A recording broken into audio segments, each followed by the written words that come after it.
السلام عليكم اخواتي وحبايبي.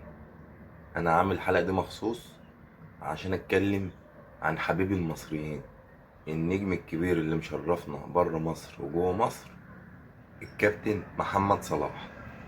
بالنسبة لفخر العرب، محمد صلاح في ليفربول طبعا عمل مسيرة جامدة جدا جدا جدا، 9 سنين نجاحات.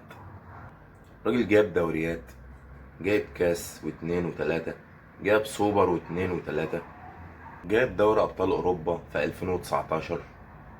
اهداف بقى ملاش اول من اخر، من ضمنهم الهدف اللي هو كان جابه في تشيلسي، اللي هي الكرة الشوطة اللي برجله الشمال اللي دخلت في المقص. الجون العالمي اللي هو جابه في مانشستر سيتي. الراجل عمل ابداع وعمل انجازات وعمل حاجات جامدة جدا. مفيش لاعب كورة في مصر عمل اللي محمد صلاح عمله في الاحتراف بصراحة. محدش يقدر يتكلم يعني. من حقه بصراحة ان هو كان ياخد احسن لاعب كرة في العالم. يعني بأمانة، يعني أنا مش بجامله عشان أنا إن هو مصري أو أنا مصري زيه. هو كان يستحق إن هو ياخد أحسن لاعب كرة في العالم. هو أخد أحسن لاعب كرة في أفريقيا، كان المفروض بقى ياخد أحسن لاعب كرة في العالم. بس مفيش نصيب إن هو ياخد أحسن لاعب في العالم، اللي هي الكرة الذهبية. بالنسبة لمحمد صلاح داخل منتخب مصر، في ناس بتقول إن هو ما جابش بطولات لمنتخب مصر. هو فعلا ما جابش بطولات لمنتخب مصر، بس الراجل بصراحة عمل اللي عليه يعني. وصلنا نهائي قبل كده ونهائي تاني، فما كانش موفق ان هو يكسب النهائي وياخد البطولة. ادي حاجة. الحاجة التانية، الراجل ده لعب في كأس العالم 2018 وهدف. احنا كنا وحشين بس هو عمل اللي عليه. تاني حاجة، لما راح لعب كأس العالم مع حسام حسن بتاع 2026 اللي هو لسه خلصان امبارح، وعمل فيه أداء عالي وشغل جامد. حط هدف في كأس العالم،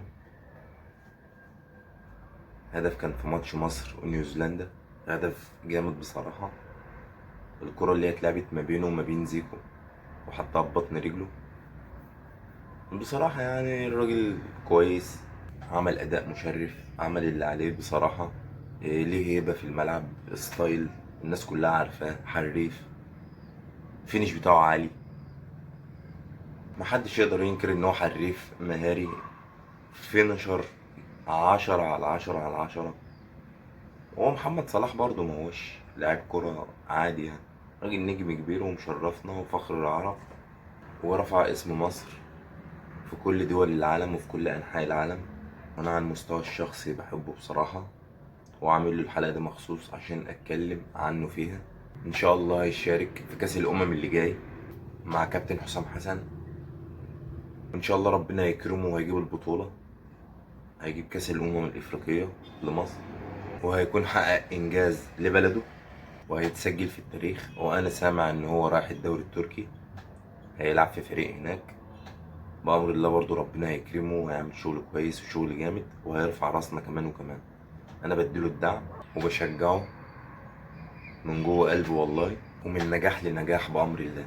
كده أنا خلصت حلقتي معاكم النهاردة، وإن شاء الله هشوفكم في الحلقة اللي جاية. سلام.